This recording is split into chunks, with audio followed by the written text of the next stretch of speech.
I'll never forget the night my entire life turned upside down. The night my wife, the woman I had trusted, cherished, and shared more than a decade of my life with, looked me in the eye and demanded something so outrageous that it shattered me completely. She asked for permission to cheat.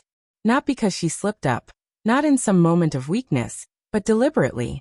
She wanted one night with another man. And that was the moment I knew everything we had built was already gone. My name is Daniel. I met Jessica in college. She was magnetic, confident, and had the kind of presence that made everyone stop and notice when she walked in. I was the quiet one, the guy focused on studies and setting myself up for a stable future. But despite our differences, something clicked between us. What started as late-night study sessions over greasy pizza turned into a deep relationship. Before long, we were married, buying our first home, and dreaming about starting a family. Life wasn't perfect, of course. We argued over money, work stress, or how to spend weekends, but I always believed our foundation was loyalty. I thought we were unshakable. That belief was destroyed one Friday evening. Jessica came home quieter than usual.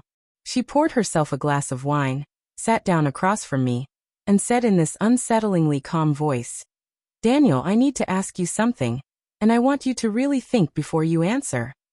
My stomach dropped instantly. I thought she might bring up kids, or maybe suggest moving to a new city. I was not prepared for what she said next. She looked me dead in the eye and told me she wanted one night with another man. Just one night, she said, so she could get it out of her system, and then commit fully to me. I thought she had to be joking. I even laughed nervously. But she didn't smile. She was dead serious. In that moment, the rage and heartbreak crashed over me all at once. My wife wasn't asking for love, affection, or understanding.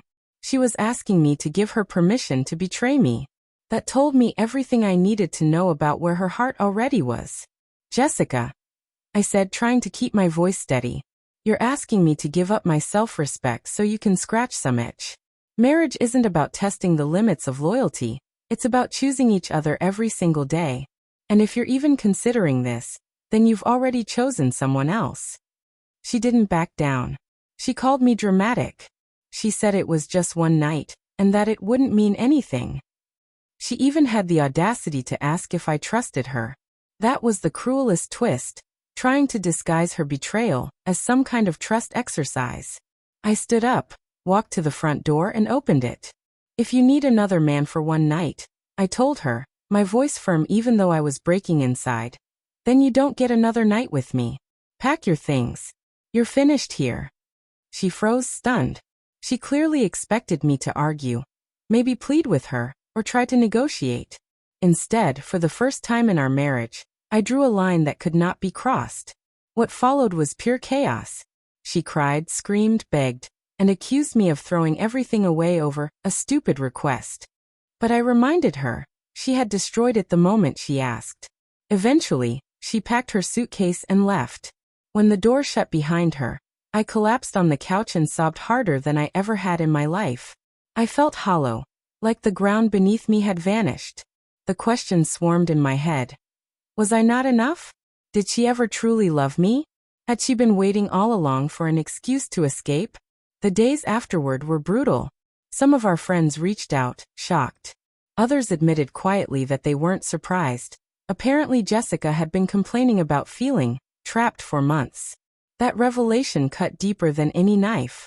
But time, as cruel as it is, dulls the sharp edges of pain.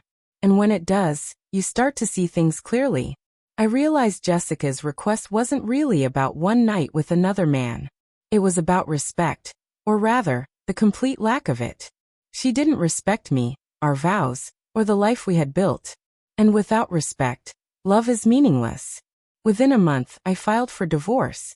The process was ugly, full of harsh words and drawn-out battles, but I never wavered. I refused to sacrifice my dignity just to cling to something that was already dead. Slowly, I rebuilt myself.